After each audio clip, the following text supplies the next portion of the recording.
This evening, once the sun disappears, you'll flip a switch and light will pour into the room without a second thought crossing your mind. Yet, for nearly the entirety of human history, no such switch existed. Once the sun dipped below the horizon, darkness swallowed the world whole. You couldn't make out your own hand held up in front of your face. Nearly no modern person has ever lived through that. Across more than 300,000 years, every ancestor you have spent close to half of their existence immersed in near complete blackness. Candles weren't even available for most of that stretch. There was only the dark sky above, scattered stars, and whatever flame they managed to keep burning. So how did they actually fill all those hours of night? The answer reshapes everything we assume about sleep, myth-telling, and human nature itself.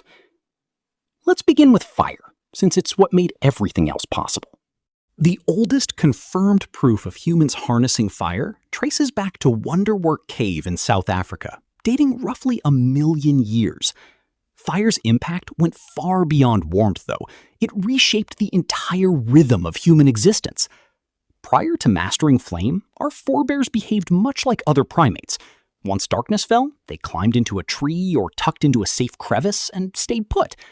Venturing out after dark meant risking becoming prey, since human night vision pales next to that of the animals hunting us. Leopards, hyenas, wolves, creatures perfectly suited to seeing in darkness. Fire flipped that balance instantly. A burning campfire produces roughly a 30-foot bubble of protection. Predators avoid stepping inside that boundary, while venturing beyond it could cost you your life. And this isn't hyperbole.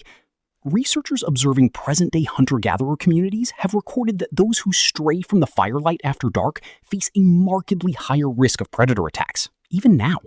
What's most striking, though, is that fire offered more than protection alone. It handed humanity something entirely new. Consider it this way. Before fire, the productive day simply stopped at dusk, giving you maybe 12 hours in summer and as few as 8 in winter. Fire abruptly tacked on 2 to 4 extra usable hours to every day. Stretched across countless generations, those added hours reshaped our entire species.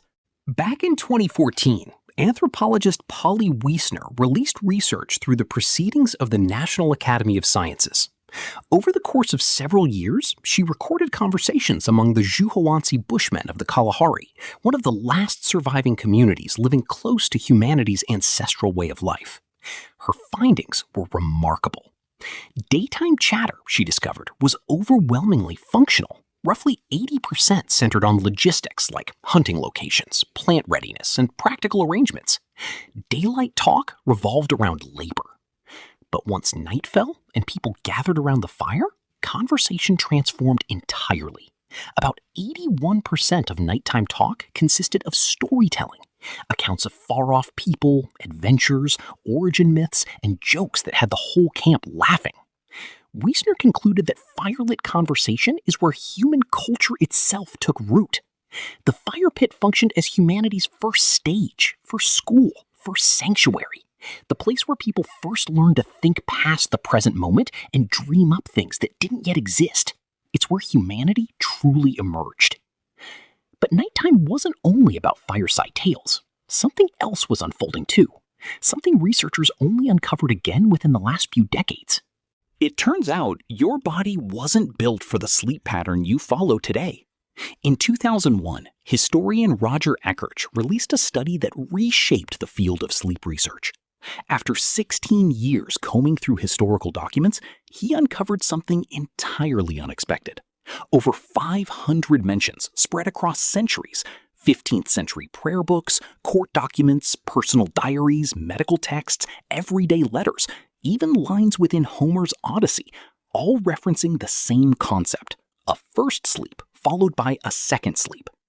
Before industrialization, people didn't sleep straight through the night in one stretch. They'd retire to bed not long after sunset, sleep roughly 4 hours, then wake. They'd remain conscious for an hour or two in the night's middle stretch, then drift back to sleep for another 4 hours until morning arrived. This wasn't a sleep disorder. It was simply the norm, the way humans everywhere slept for millennia. What filled that middle of the night waking period? all sorts of things. One 16th century French doctor even suggested couples conceive children during this window, believing the results would be superior. People dropped in on neighbors, mulled over dreams while they were still vivid, or simply lay quietly in the dark, lost in thought. A medical guide from the 1500s advised that this watch, the calm stretch between the two sleeps, was the ideal time for study and reflection, since the mind was at its stillest and the world lay quiet around them. For generations, historians had come across these references, but consistently mistranslated first sleep into something else entirely, unable to fathom that people once slept any differently than we do now. That assumption ran so deep, it distorted translations of ancient Greek and medieval Latin texts to match modern expectations. Eventually, though, science caught up with what historical records had been suggesting all along. In 1992, psychiatrist Thomas Ware at the National Institute of Mental Health conducted an experiment. He stripped a group of volunteers of all artificial lighting, exposing them to 14 hours of nightly darkness for a full month, mirroring what our pre-fire ancestors would have lived through. Within a matter of weeks, every participant naturally fell into an identical rhythm. 4 hours of sleep, 1 to 3 hours of calm wakefulness, then another 4 hours of rest. No one instructed them to follow this pattern, no one even suggested it. It emerged on its own, as though some ancient internal script had been waiting dormant beneath generations of artificial illumination. Ware also tracked hormone levels during that wakeful stretch and discovered something extraordinary. Participants entered a state unlike any typical waking experience, with elevated prolactin, the same hormone tied to meditation and post-orgasm relaxation. They reported feelings of calm, introspection, something close to a meditative state.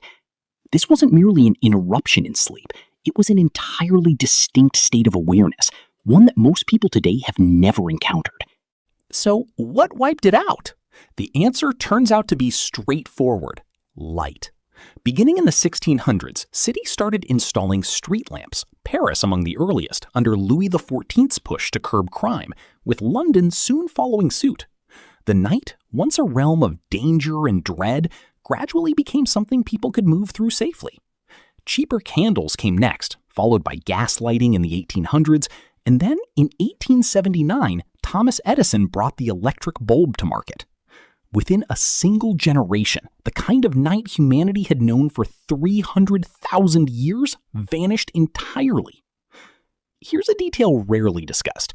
The word curfew traces back to the French couvre-feu, literally meaning cover the fire. In medieval towns, a bell would toll at night, signaling residents to smother or extinguish their flames, not purely for safety, but because darkness was meant to remain dark. Night was reserved for sleep, a time of vulnerability. Throughout most of history, being outdoors after dark drew suspicion.